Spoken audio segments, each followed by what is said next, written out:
정리 46 각각의 관념이 포함하고 있는 신의 영원하고 무한한 본질의 인식은 타당하고 완전하다. 그러니까 여기서 말하고자 하는 것은 각 사물에 들어있는 신의 본성, 신의 속성은 정확한 것이다. 부정하게 들어있는 것이 아니다. 그 말을 하고 있습니다. 지금 정리 46에서는 사물에 나타난 신의 본성이 정확하다는 것을 얘기하고 있고, 정리 47로 넘어가면 그것을 인식하는 인간 정신이 또 정확하게 그것을 받아들일 수 있다는 것을 지금 설명해서 두 가지를 합쳐서 결국은 나중에 어떤 결론을 내리려고 하는 것입니다. 그러니까 각 정리가 연결이 되어 있어요. 그러니까 정리 46은 각 사물에 들어있는 신의 본성이 불충분하거나 잘못 들어있는 것은 아니다라는 것을 명확하게 지금 밝히고 있습니다. 정명을 보시죠. 앞의 정리의 정명은 보편적으로 타당하다. 사물이 부분으로서 고찰되든 전체로서 고찰되든 그것의 관념은 신의 영원하고 무한한 본질을 포함하고 있으며, 이는 그 관념이 전체에 관한 것이든 부분에 관한 것이든 차이가 없다. 정리 45에 의해. 우리가 정리 45에서 다룰 때 제가 어떤 예를 들었습니까? 세포 예를 들었죠. 세포의 유전자가 다 똑같은 방향으로 움직이는 것이 아니고 서로 반대 방향으로 또는 같은 방향으로 또는 갈등을 일으키면서 이렇게 서로 존재하다가 그 중에서 가장 힘이 있고 중심적인 유전자가 그 세포의 핵을 이루어 가지고 그 세포를 담당하게 된다. 그렇게 말씀을 드렸습니다. 마찬가지로 이 한 나라의 국가의 운영도 정당위에서 정권을 잡아가지고 국가를 운영하는 것도 그와 비슷하다는 점을 말씀드렸습니다. 그러면 여기에서 이제 정리 46에서 말하고자 하는 것이 바로 그것이에요.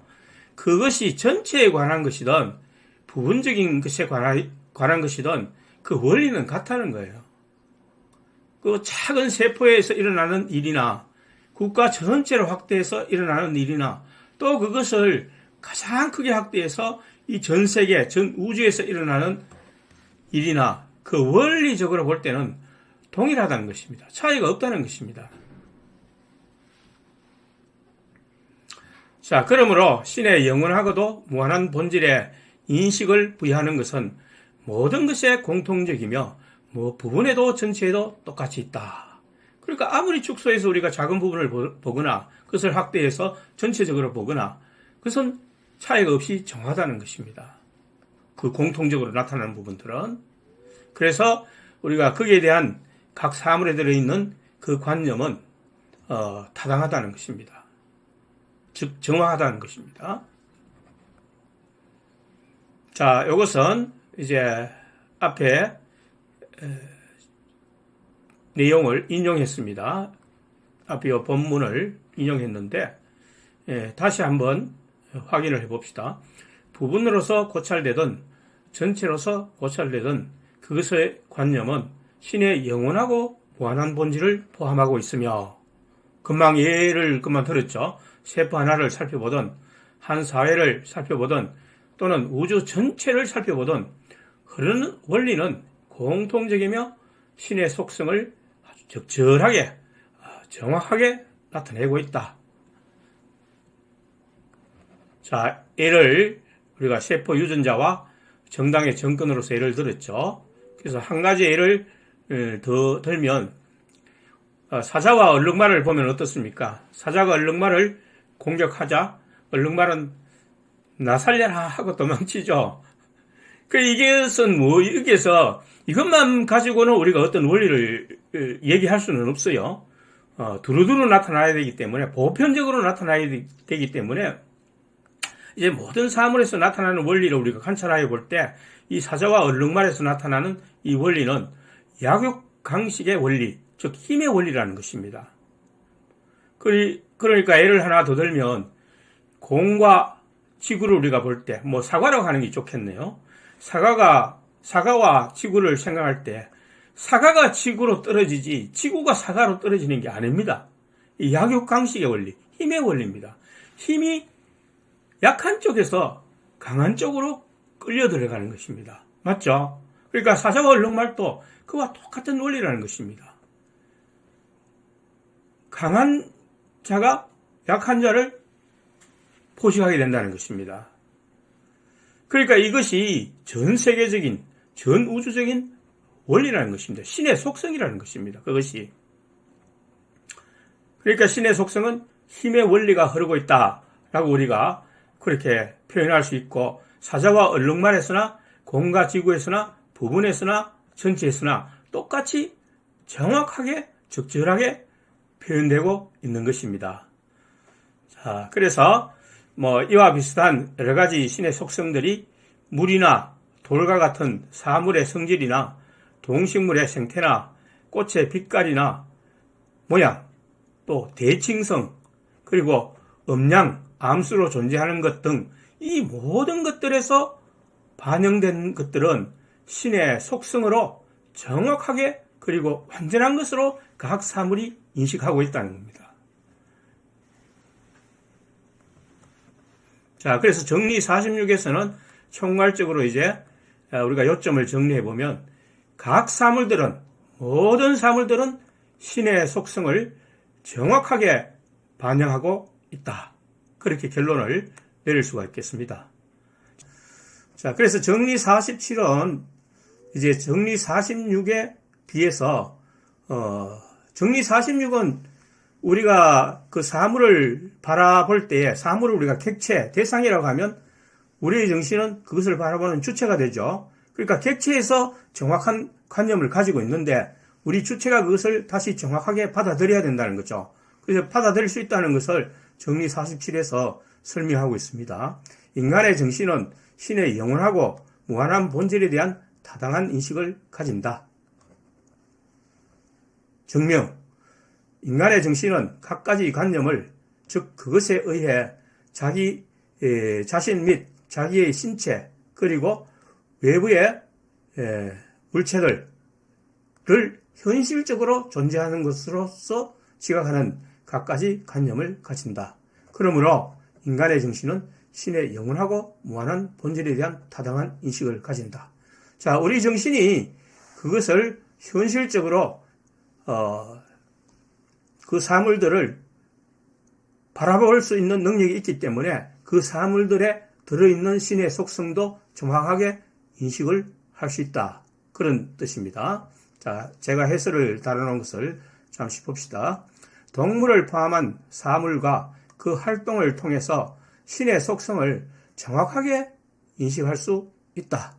그래서 인간 정신이 그와 같은 능력을 가지고 있다는 것입니다. 정리 23이 인용되기 때문에 살펴봅시다. 정리 23이 무엇인지. 정신은 신체의 변형의 관념을 지각하는 한에 있었으만 자기 자신을 인식한다. 우리가 앞에서 뭘 다뤘어요? 정리 23에서 우리의 정신이 신체의 변형의 관념을 지각하는 한에 있어서 그것을 인식한다라고 배웠죠. 그래서 이것이 인용된 이유는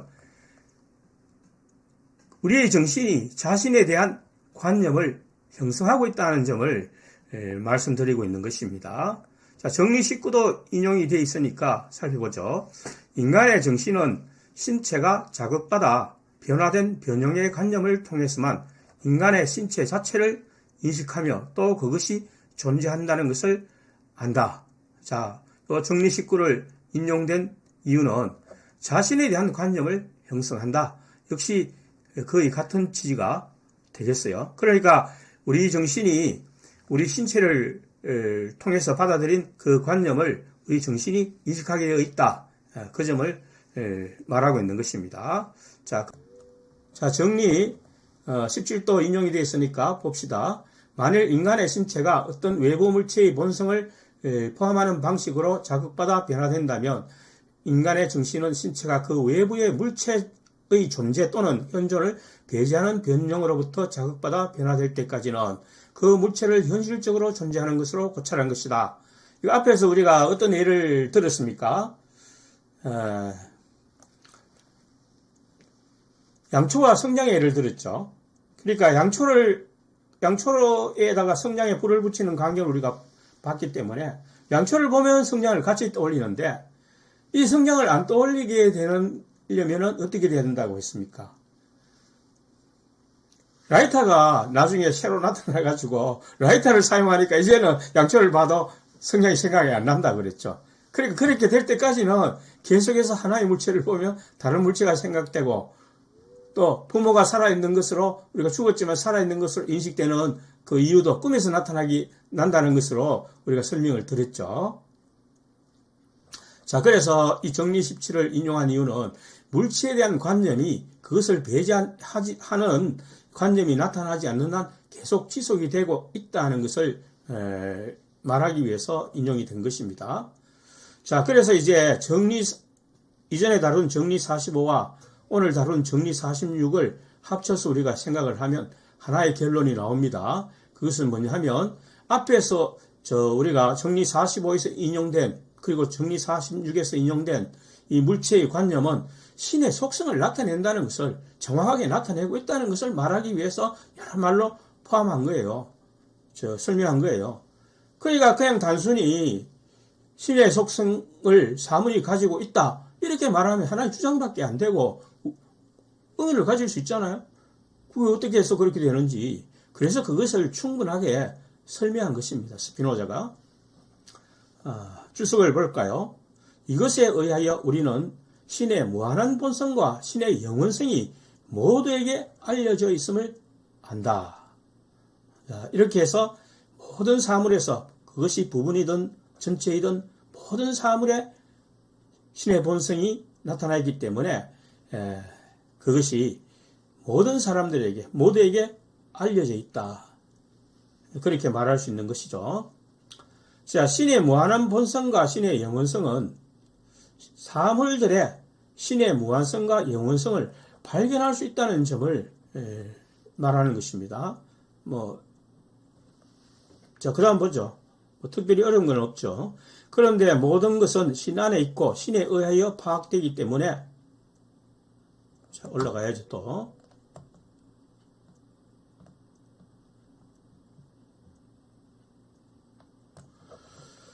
우리는 이 인식으로부터 대단히 많은 것을 이끌어내어 그것들을 타당하게 인식할 수 있으며 이런 식으로 제3종의 인식을 형성할 수 있다는 결론이 내려진다. 자, 3종 인식은 뭐라고 했습니까? 신의 인식이죠. 신의 관념입니다. 그리고 그것은 직관지라고 할 수 있습니다. 왜 신은 어떤 사물을 보고 저게 뭘까 하고 생각해가지고 이해하는 것이 아니고 바로 알고 바로 관념이 형성되는 거죠. 그래서 직관지라고 우리가 이름을 붙이는 것이고 이것은 이성보다 더 확실한 것이기 때문에 더 강한 것이기 때문에 삼종인식이라는 우리가 명칭을 붙입니다. 자, 그래서 이 본문 내용, 이 검은 글씨는 본문 내용이죠. 본문 내용은 무엇을 말하는가 하면 사물들에게 들어있는 신의 속성이 한 가지만 아니잖아요. 여러 가지가 있잖아요. 그러니까 우리가 그 신의 속성들을 이런 사물들을 잘 관찰함으로써 신의 속성을 여러 가지로 우리가 이해할 수 있고 그것을 이끌어낼 수 있다. 근데 그것이 제3종 인식을 형성하기 때문에 이것이야말로 우리가 굉장한 지식이 되는 거죠. 그런 것들을 우리가 신의 인식으로 고찰할 때에 그것은 정확하고 완전한 것이기 때문에 우리 사람들이 그로부터 어떤 다른 추리를 할 수 있고 어떤 다른 것을 응용해서 다른 사물을 만들 수도 있고 이렇게 되는 것이 바로 신의 본성을 이해하기 때문에 그렇다는 것입니다. 그래서 이 삼종 인식이 굉장히 중요한 인식인 것입니다. 스피노자는 그렇게 이 내용을 정리해 나가고 있습니다. 제3종 인식에 대하여 우리는 정리 40에 주석 2에서 이야기했으며 그것의 우수성과 호용의 효용에 대해서는 제5부에서 말할 기회가 있을 것이다. 그러니까 이 3종 인식이 엄청나게 중요하고 우리 인간에게 있어서 그 효용 면에 있어서도 뛰어나다는 것을 제5부, 5부도 좀 어려운데 이 5부에서 말할 기회를 가지게 될 것이다 라고 지금 보류를 하고 있습니다. 자, 수석 1을 보시죠. 위에서 주석 2는 파란 글씨니까 인용이 된 겁니다. 위에서 말한 모든 것에 의해 우리는 많은 것을 지각하여 자, 일반적인 개념들을 형성한다는 것이 아주 분명하다. 여기서 일반적이라는 것은 공통적으로 들어있는 것, 공통적으로 번역하는 것이 오히려 좀 나을 것 같습니다. 제가 라틴어는 모르지만 문맥상으로 볼 때 그런 것 같아요. 일반적인 개념, 즉 공통적으로 들어있는 개념을 형성한다는 것이 아주 분명하다. 이 사물에서 보고 저 사물에서 보고 전체에서 보고 부분에서 봤을 때 힘의 원리라는 것이 흐르는구나. 이런 공통적인 그 관념, 이것을 이끌어낼 수 있다는 것이죠. 자, 이것은 3종 인식입니다. 그죠? 힘의 원리, 약육강식의 원리, 공이 지구로 떨어지지 지구가 공으로 떨어지지 않는다라는 이러한 힘의 원리는 3종 인식이라는 것이죠. 그러니까 컵이 턱 이거 넘어지면 아이쿠 박살을 났구나라고 바로 직관적으로 이해해버리죠. 그 신의 속성이 그렇게 되어 있기 때문에 그렇다는 것입니다. 자, 그래서 이 3종 인식은 신의 속성이므로 절대 인식에 해당이 됩니다. 저 금방 예를 들었죠. 이 컵이 바닥에 떨어지는 걸 보면 박살이 난다는 것을 직관적으로 느낀다. 자, 또 인용되어 있는 것을 우리가 이제 정리를 한번 해봅시다. 이것은 이제 쉬운 내용인데, 뭐 좀 정리만 하면 될 것 같아요. 1. 우리에게 나타나는 괴물들로부터 감각을 통하여 단편적이며 혼란스러운 방식으로 어떠한 지성적 질서도 없이 형성되는 개념들. 그러니까 각 괴물을 볼 때 공통성이 아니고, 우리가 좀, 저거는 뭐지? 뭐, 이런 식으로 형성되는 개념이 있잖아요. 자, 그런 개념들은 일종의 인식이라는 겁니다. 그거는 오류가 있을 수 있고, 자기가 정확하게 저게 뭐라고 어떤 법칙을 세울 수 없다는 거죠. 자, 이 기호로부터, 예를 들어 우리가 어떤 말을 듣거나, 읽으면서, 이 기호라는 말은 글자를 얘기하는, 말이나 글자를, 어떤 말을 듣거나, 또 글자를 읽으면서 사물을 상기하고, 그것에 대하여 그것과 유사한 어떤 관념을 형성하며, 그러니까 누가 유명한 박사가 뭐라고 하더라. 또 어떤 책에 보니까 이렇다 하더라. 뭐 이런 것을 통해서 형성되는 관념은 그 사물을 표상하는 것으로부터 형성되는 개념들이기 때문에 이것은 증명되지 않는 개념들이고 불확실한 개념들이다. 그러니까 일종 인식에 해당이 된다. 그렇죠. 자, 그래서 사물을 생각하는 이 두 방식, 혼란스러운 방식과 표상의 방식. 1. 혼란스러운 방식. 2. 표상의 방식. 표상의 방식은 뭐가 있다? 풍문이나 이런 것, 이런 것들을 통해서 형성되는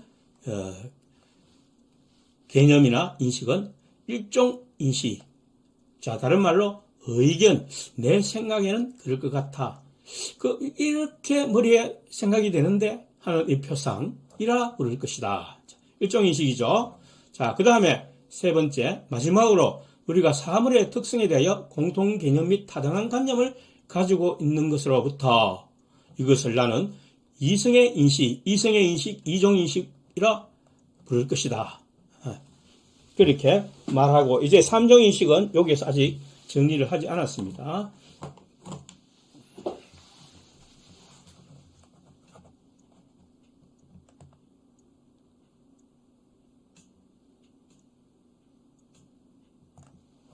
자, 이제 다시 본문으로 들어갑니다.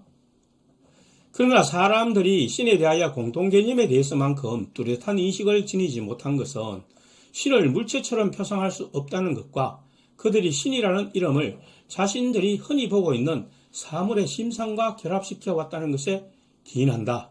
이것은 사람들이 외부의 물체로부터 끊임없이 자극받아 변화되기 때문에 거의 피할 수 없는 것이다. 자, 그래서 우리가 사물들에게서 나타나는 이 공통 개념을 왜 뚜렷하게 인식하지 못하는가, 혼란되게 인식하는가 하는 점을 이제 몇 가지의 경우로 나누어서 지금 설명을 하고 있습니다. 그래서 첫 번째는 그 이름을 자기의 사물의 그 이름을 자기의 심상에 잘못 결합시켜 왔다는 거예요. 이 이름이라는 것은 정의를 얘기하는 것입니다. 정의, 정의. 제가 발음이 좀 신동치 않아서 정의. 어떤 사물이 있으면 그 정의가 있고 또 뭐 이렇게 또 정리나 공리 같은 것이 있죠. 그 정의를 말하는 것입니다. 그걸 자기 심상에 잘못 인식하기 때문에 그래서 우리의 정신이 오류를 일으킨다는 것입니다. 일으키는 것처럼 보인다는 것입니다. 사실 우리가 여기서는 신체의 관념과 정신을 스피노자는 조금 이렇게 구별해서 생각하고 있는데 오류는 정신에서 일어나는 것이 아니고 신체의 관념에서 일어난다는 것을 이야기하고 있어요. 정신은 단순히 그것을 받아들이기만 하기 때문에 오류가 없다는 것입니다. 지금 그 점을 설명하고 있습니다. 그러니까 우리가 받아들이는 그 과정에서 오류가 일어나는 것이 아니고 그것을 인식하는 신체의 관념에서 오류가 일어난다는 것을 설명하고 있습니다. 자, 제가 설명해 놓은 걸 잠깐 보시죠. 사람들이 신에 대해 정확히 인식하지 못하는 이유가 바로 제1종 인식과 같은 것에 연유하기 때문이다. 즉 혼란된 관념과 표상, 풍문, 상상 이런 것에 의하기 때문인데 사물의 심상에서 태양이나 달을 숭배하고 소 등의 동물을 숭배하는 것은 바로 사물들에 대한 심상, 즉 상상에 의한 것이다. 이러한 상상들은 인간의 삶과 관련하여 외부 물체와의 합성에서 생기는 타당하지 않은 관념에 의한 것이다. 그러니까 우리가 태양을 보고 어떤 분 그렇게 자연과 하나라는 분 그렇죠? 태양이 우리가 태양에서 최고다. 태양을 신으로 숭배한다. 그런 관념을 그런 타당하지 못한 관념들을 가지는 이유가 우리 심상이 형성되는 오류에 의해서 발생한다는 거예요. 몇 가지 예를 통해서 이제 앞으로 계속 지금 설명을 하겠습니다. 그리고 실제로 대부분의 오류는 오직 우리가 사물에 대한 올바른 이름을 적용하지 못하는 것에만 있다. 즉 이름이 뭐라고 했죠? 정의. 제대로 정의를 적용하지 않아가지고 그런 결과가 일어난다는 거예요. 가령 어떤 사람이 원의 중심에서 원주를 향하여 그어진 선들이 똑같지 않다고 말한다면 확실히 그 사람은 적어도 그 순간에 원을 수학자들이 이해하고 있는 것과는 다른 어떤 것으로 이해하고 있다. 그러니까 우리가 원의 중심에서 그 원주상으로 어떤 것으로 이렇게 선분을 끄더라도 전부 길이가 똑같잖아요. 똑같은데 어떤 농부는 그 다른 데도 있어. 선이 어떻게 다 똑같아. 다른 것도 있지. 이렇게 말하는 사람이 있을 수 있다는 거예요. 그 사람이 왜 그렇게 말하는가 하면 원의 정의를 모르고 있고 자기가 원이라는 것을 수학적인 원으로 생각하지 않고 그저 뚫벙한 어떤 그런 테두리를 원으로 생각하고 있다는 거예요. 그러니까 그 사람 생각에는 중심에서 끄는 선들이 다 길이가 어떻게 똑같나 더 다를 수도 있지 원이라고 한들 그렇게 생각이 되는 거예요. 그러면 이 사람의 오류는 어디서 발생하는 겁니까? 원이라는 그 정의를 모르기 때문에 발생하는 거잖아요. 그 말입니다. 우리의 정신에서 발생한다기보다도 처음에 내린 전제 조건, 외부적인 물체, 그것을 잘못된 정의를 내리고 있기 때문에 오류가 발생한다는 것입니다. 자, 그래서